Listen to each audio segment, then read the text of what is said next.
নমস্কার বন্ধুরা, কৃষি সুরক্ষা চ্যানেলে আপনাদের সবাইকে স্বাগত। টমেটো এমন একটা সবজি ফসল যেটা অল্প সময়ে ভালো লাভ দেয়, কিন্তু টমেটো চাষে ভয়ঙ্কর রোগ হলো টমেটোর নাবি ধসা। এই একটি রোগ সঠিক সময়ে নিয়ন্ত্রণ না করলে এক সপ্তাহের মধ্যেই পুরো জমি নষ্ট করে দিতে পারে। এই রোগ সাধারণত শীত ও আর্দ্র আবহাওয়ায় বেশি দেখা যায়। টমেটো গাছে যখন প্রথমে পাতায় জল ভেজা হালকা দাগ দেখা দেয়, তখন বুঝে নিতে হবে নাবি ধসা রোগের প্রাথমিক আক্রমণ শুরু হয়েছে। এই দাগগুলো ধীরে ধীরে বড় হয়ে বাদামি ও কালো রঙের হয়। আবহাওয়ায় আর্দ্র থাকলে পাতার নিচের দিকে খুব সূক্ষ্ম সাদা ছত্রাকের আস্তরণ দেখা যায়। এটাই এই রোগের সবচেয়ে নিশ্চিত লক্ষণ। রোগ বাড়লে শুধু পাতা নয়, কাণ্ডেও কালচে দাগ পড়ে এবং কাণ্ড পচে যেতে পারে। একই সঙ্গে ফলেও বাদামি দাগ তৈরি করে। এই রোগের কারণ হলো ফাইটোপথেরা ইনফেস্ট্যান্স নামক এক ধরনের ছত্রাক। এটি আসলে জলের মাধ্যমে দ্রুত ছড়ায়। টানা বৃষ্টি, কুয়াশা, শিশির, অতিরিক্ত সেচ এবং ঘন কাজ এই সবই নাবি ধসা রোগ বাড়ার প্রধান কারণ। এই রোগের জন্য সবচেয়ে অনুকূল পরিবেশ হলো তাপমাত্রা 15 থেকে 25 ডিগ্রি সেলসিয়াস, বেশি আর্দ্র, মেঘলা আবহাওয়া ও টানা বৃষ্টি।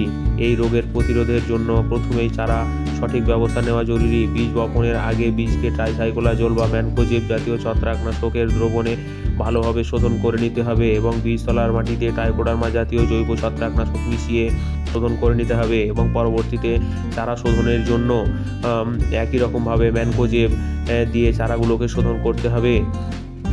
চারা রোপণের পর গাছের মধ্যে পর্যাপ্ত দূরত্ব রাখতে হবে যাতে বাতাস চলাচল করতে পারে এবং পাতায় জল না জমে। কখনোই উপর থেকে জল দেওয়া উচিত নয়, কারণ এতে পাতায় আর্দ্রতা বাড়ে এবং রোগ দ্রুত ছড়ায়। যেসব গাছে রোগ বেশি হয়েছে সেগুলোকে তুলে নষ্ট করতে হবে। রোগ দেখা দেওয়ার আগেই প্রতিরোধকমূলক স্প্রে অত্যন্ত জরুরি। প্রতি লিটার জলে ম্যানকোজেব 2.5 গ্রাম ও ক্লোরোথ্যালোনিল 2 গ্রাম মিশিয়ে স্প্রে করলে অনেকটাই রোগ প্রতিরোধ করা যায়।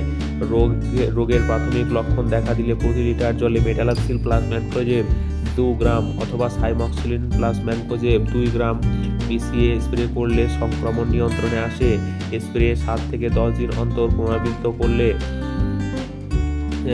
করতে হবে এবং আবহাওয়া অনুযায়ী ব্যবধান কমানো বা বাড়ানো যেতে পারে। একই ছত্রাকনাশক বারবার ব্যবহার না করে পর্যায়ক্রম পরিবর্তন করে স্প্রে করলে কার্যকারিতা বাড়ে। স্প্রের সঙ্গে অবশ্যই ভালো মানের স্প্রেডার বা স্টিকার ব্যবহার করে নিতে হবে। সব শেষে বলা যায়, আবহাওয়ার পর্যবেক্ষণ, আগাম সতর্ক এবং বৈজ্ঞানিক ব্যবস্থাপনা এই তিনটি সঠিকভাবে মানলেই টমেটোর ফলন নিশ্চিতভাবে রক্ষা করা সম্ভব। ধন্যবাদ সবাইকে।